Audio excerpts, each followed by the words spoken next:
Olá, caros alunos! Bem-vindos à quarta semana da disciplina RH, onde nós vamos conhecer sobre programas de desenvolvimento de pessoas.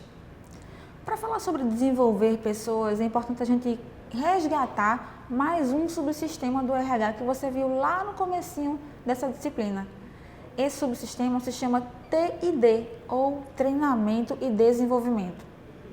As duas palavras andam juntas e se complementam, mas não são iguais.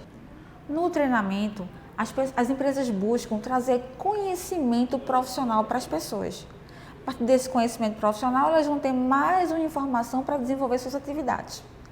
Já no desenvolvimento, as empresas buscam aperfeiçoar as capacidades e motivação das pessoas para trazer benefícios para as próprias empresas. Então, TID, ou Treinamento e Desenvolvimento, se complementam, porque a empresa dá a informação, traz o conhecimento e depois ela vai desenvolver aquelas pessoas trabalhando na parte comportamental, trabalhando na parte motivacional, para unir isso e trazer bons resultados. Falando em bons resultados, falando em parte comportamental, motivacional, quem lembra do chá? Então, olha só, o chá, que são as competências, é formado por 3 palavras. Conhecimento, que é o saber, que é a informação. As habilidades, que é o saber fazer, colocar em prática aquele conhecimento. E as atitudes, que é o querer fazer. E as empresas hoje têm procurado cada vez mais pessoas que tenham um chá, que saibam, que tenham conhecimento, que saibam fazer, mas que queiram fazer acima de tudo. E aí, gente, tendo pessoas na empresa que têm aquele perfil que a empresa deseja, ela pode começar a fazer avaliações, por exemplo, por competências ou por objetivos. Sendo por competências, ela vai definir quais são as competências que ela deseja, definir os comportamentos relacionados a essas competências. Então, por exemplo, a empresa pode dizer que ela quer pessoas que trabalhem para ela, que sejam proativas. Ela pode dizer que ela quer pessoas que se comuniquem bem. E aí ela vai criar formas de avaliar se as pessoas têm e cumprem esses comportamentos ligados às competências que ela habilitou, que ela desenvolveu como importantes para ela. Ou ela pode escolher avaliar pessoas por objetivos. No caso, essa avaliação por objetivos, a empresa vai estabelecer uma meta para cada objetivo. Então, ela pode dizer, por exemplo, no caso de um vendedor, que ele tem uma meta, esse vendedor, essa vendedora tem uma meta de vender 1% a mais todo mês. É uma meta aliada ao objetivo de cumprir as vendas. E aí ela vai frequentemente avaliar se essa pessoa consegue atingir esses objetivos estabelecidos. Olha só, essa avaliação por competência ou por objetivos são apenas alguns exemplos. Mas o mais importante é que a empresa consiga fazer essas avaliações para que ela dê um retorno, ela dê o que a gente chama de feedback.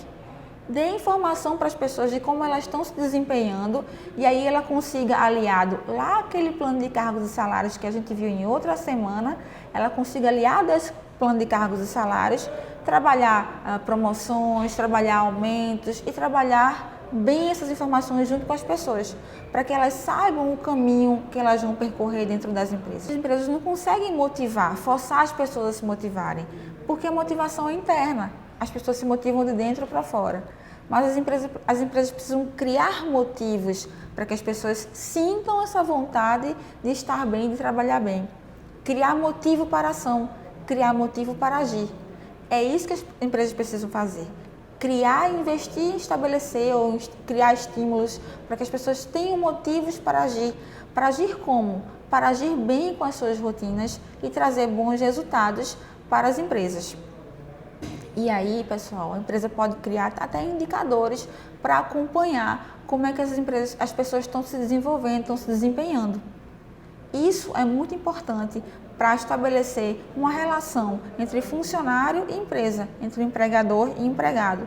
E tanto a empresa quanto o funcionário saibam o que um espera do outro. Porque é muito difícil para a empresa tomar decisão sem ter informação. E é muito difícil também para o funcionário não ter expectativas, porque é natural do ser humano criar expectativas com aquilo que ele executa. Então aqui nessa semana nós vimos formas de como desenvolver pessoas e de como avaliar essas pessoas. Desenvolver pessoas não é bom só para as pessoas, é bom também para as empresas, porque traz os melhores resultados para elas. E tudo que a gente está falando aqui, eu vou voltar lá para a primeira semana, quando a gente começou a falar sobre recursos humanos. Quando tudo isso começou, quando a gente começou a se preocupar com pessoas, elas ainda eram vistas como recursos. E aí o nome do setor recursos humanos. Com o passar dos anos, com o passar das décadas, as empresas foram observando que as pessoas eram muito importantes para os seus resultados. E aí começou a se trabalhar com gestão de pessoas, onde se começou a avaliar que entender as demandas das pessoas e aproveitar as suas informações, aproveitar as suas ideias, era muito importante para os resultados da empresa. Mas hoje, as empresas já estão começando a falar sobre gestão com pessoas, que já é um patamar acima. Que não só se importar com as demandas, com as vontades e necessidades das pessoas, mas também aproveitar essas pessoas para serem parte das soluções, para serem parte das melhorias das empresas, escutar essas pessoas e envolvê-las no desenvolvimento da empresa. E olha só, gente, a gente está falando de uma evolução contínua em relação à visão das pessoas dentro da organização. Hoje, a gente está falando de gestão com pessoas. Amanhã a gente pode falar de alguma outra metodologia ou de alguma outra nomenclatura que demonstre uma evolução da percepção da importância das pessoas dentro das organizações. Mas o mais importante é que você conclua essa disciplina entendendo esse papel, entendendo que as pessoas são muito importantes para os resultados e que você vai saber como atuar em relação a elas para que elas deem esses melhores resultados para a empresa. Ficamos por aqui com a disciplina RH. Eu espero que você tenha aprendido um pouco mais sobre esses assuntos e que você entenda como influenciar como pessoa dentro da empresa e que você dentro da empresa consiga saber como aproveitar o melhor das pessoas para obter bons resultados. Até mais!